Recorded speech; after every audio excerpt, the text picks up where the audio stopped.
What rights should come after freedom? Right to vote. Okay, right to vote. Get a job. What else? Just basic rights. So basic rights, basic civil rights, civil liberties. Okay. Can change be social, right? When I say social, what does it mean? What is social? What am I talking about? Who am I talking about? Or do your best.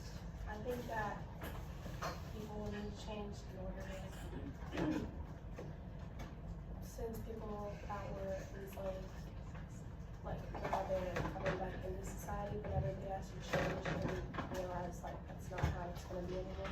Okay, so you're comparing social change to like growth of society, right? So we're saying growth. That's what it costs. It kind of changes the perception of how people look at other people. So, for example, like after the Civil War, women started to do a lot more different jobs than just being a housewife.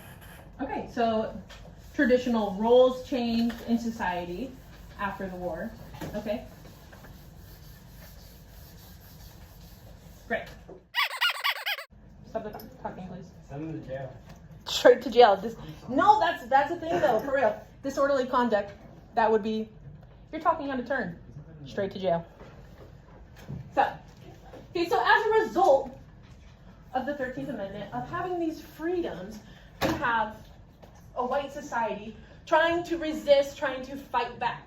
How might Southerners feel about racial equality, or the attempt at racial equality? I think that they would feel like they're being targeted and they don't like them. Okay, so you feel like Southerners are being targeted, Yeah. or do you feel like black men are being targeted? Southerners, because that's like what they're relying on. Okay, so you think that they're being targeted because that's like they don't want racial equality, and that's what Reconstruction is about. Yeah. Okay, what else? How might Southerners at the attempt to have racial equality? Well, they definitely won't like it. They definitely won't like it. What might be the result of angry Southerners or an angry government? White supremacy groups? Yes, white supremacy groups. We're not going to talk about it today, but that is one. We're going to talk about the KKK later. Okay. What else? Think about the civil rights movement. Okay. What laws were in place during the civil rights movement that discriminated against black people? Segregation. Okay, segregation. That is what it is. Anybody know the laws, though? Yes, Jim Crow laws, okay? The black codes are going to be the base of Jim Crow laws, okay? We're going to talk about those more in depth, but the Jim Crow laws did solidify white supremacy during and after Reconstruction, okay? Making sure racial oppression was a part of the American system. Inquiry question right here. Can laws create lasting social change, okay? So, let's break this down though. How do we even progress from where we were? Well, a lot of it has to do with as cities grow bigger, just so people grow more social because there's more people around, and that lends towards more socially benefiting laws. Okay, so like good of the group kind of stuff. What is protecting them? What is protecting them? The fact that some people, don't understand what they're doing and they kind of just want to cause trouble. Okay.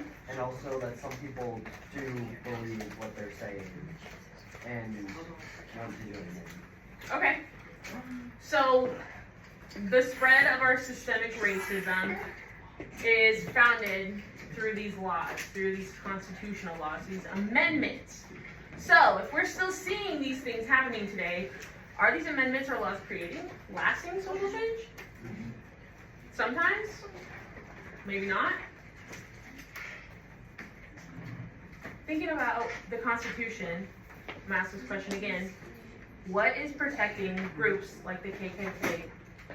The First Amendment. The First Amendment, okay? So you have the First Amendment that is protecting the KKK. They can say what they want. They can practice how they want. They have freedom of religion. The values, the morals of this like social group have not been changed by the laws. Okay.